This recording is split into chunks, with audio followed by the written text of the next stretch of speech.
Insider Mike Bresnahan and senior writer for Lakers.com, our guy Kevin Ding. Oh no! Oh, there it is. There it is. I was waiting for it. A little nervous, threw me off, but here we go. Me too. Kevin Brez. Way to keep your composure. What's with the new backdrop? Usually there's like a beautiful view of Palos Verdes off to your left. What happened today? You know, my wife took my desk and my view, and so now I'm sort of sitting in a corner. Yeah, I can tell. Making the best of it. But, you know, that's the way it goes sometimes, as I'm sure the gentlemen out there know. That's the way it is. You got to defer. Absolutely. Happy wife, happy life. That's the motto. Guys, good to see you both. We got a packed show. Let's get right to it. The biggest news of the day. LeBron James is going to be here a while. According to multiple media reports, LeBron and the Lakers have agreed to a 2-year contract extension that will keep LeBron with the purple and gold through the 2022-23 season. LeBron is coming off a year where, at age 35, he led the league in assists at over 10 a game. Now, LeBron was already under contract for $39 million this year. The reported terms of the extension, starting in the 2021-22 season, he will be making over $41 million. And that will bump up to over $44.5 million in the 2022-23 season. I love those numbers. Clutch Sports tweeting out the news saying, congrats, King James, signing your extension with the Lakers. Hashtag clutch. Clutch. I don't know about you guys, but I feel like this news caught me by surprise. Kevin Ding, did it you as well? Yeah. I mean, you don't get this very often in the NBA world, where you get blindsided by a star, the ultimate star, signing a deal of any sort. So kudos to Clutch and LeBron's crew in this sense. But the more you think about it, the more sense it makes.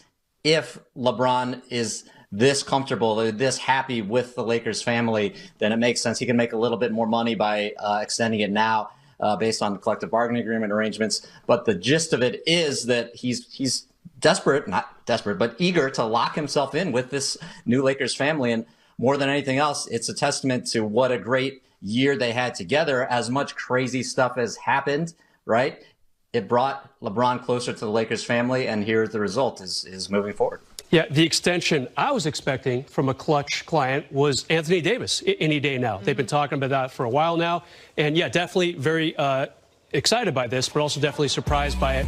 You know, and no one more deserving than LeBron James. He turned back the clock at least 10 years with his play in the playoffs. He was outstanding in the bubble, well deserving of that finals MVP, and what a pickup for the Lakers. And the other thing is, next season, not the one that's about to start, but next season, it was a player option. So maybe in like January or February, a few months from now, maybe some questions would have cropped up from reporters. You know, what are you going to do about your opt-in? And now he gets to avoid all those questions and just concentrate on basketball for 3 solid years with the Los Angeles Lakers. Which is so nice, because I think we've caught him, though he's about to turn 36, at still a very nice time of his career. Exactly. Absolutely. You both kind of touched on it, Kevin, as well. Just the confidence this shows that he has in the franchise and that they have in him. Moving forward, the trickle-down effect. What does this mean? And we were kind of talking before we came on air. He does have a son, and the years may line up. I know where you're going. He's got 2 sons, but there's one in particular. Yeah, I mean, it does line up. The math does work out that when LeBron is done with this extension, Bronny could be entering the NBA, and LeBron could just go join him and play there for 1 more year. Or the way that LeBron looks, he could be playing for 3, 5, 10 more years the way LeBron looks right now. But that's, far out there. And LeBron, as you know, Ali and Brez, he's mentioned that as a goal of his, a far-reaching goal. But that's a goal of his to have line up. But for now, the gist of it is that and it's sort of refreshing, to be honest, to have a star player not be trying to, hold a hammer over an organization and say, look, I can leave at any time. I can leave after any year. And LeBron showed the whole league how to do that, basically, by signing short-term deals over and over and over. And now he knows this is where he wants to be. This is the franchise he long wanted to play for, right? And this is a partnership that has proved to be everything that he wanted it to be. But they won, right? And they're working with them in a beautiful fashion. So more than anything, it's a collective feeling here, and it's refreshing, right? I mean, you everywhere you go now, players are trying to dictate to management, well, I want this, I can show you this. I can bring in this player. But here's LeBron saying, hey, we're working together beautifully. Let's keep it going. And I want to end my career here unless my son brings me somewhere else. Yeah, where's Bronny going to get drafted potentially, a few years down the road? And there's a lot to talk about between now and then. But just the fact that LeBron indeed is saying, hey, I've enjoyed my years in L.A. It helps when you win a championship in his second season with the Lakers. But again, there's not going to be that carnival, the kind of the circus atmosphere when he was getting ready to leave Miami several years ago, or Cleveland for the second time. Those entire seasons, he was asked, what are you going to do? What's going to happen? Where are you going to be 6 months from now? And now he gets to avoid all that. And what a strong statement to potential free agents down the road. LeBron's here to stay. He never looked better than he did in the most recent playoff season. And now we just wait for Anthony Davis. How long will his deal be? That's what's next. And then after that, games, which we're starting to find out when those are happening. Slowly but surely. The NBA, yes, made it official that the Lakers will be playing in the first night of the regular season. They will, of course, be playing the Clippers. Game 1 is Tuesday, December 22nd at 7 o'clock. The other game that day is Warriors and Nets. KD expected to make his Brooklyn debut against his former team. The Christmas Day slate of games have also been announced, and it's a great lineup. The Lakers play at 5 o'clock against Luka Doncic and the Mavs. The day starts with the young Pelicans against the Miami Heat, followed by the Warriors versus Bucks. Then Nets Celtics. The Lakers and Mavs are the fourth game of the day, which wraps up with then Clippers and Nuggets.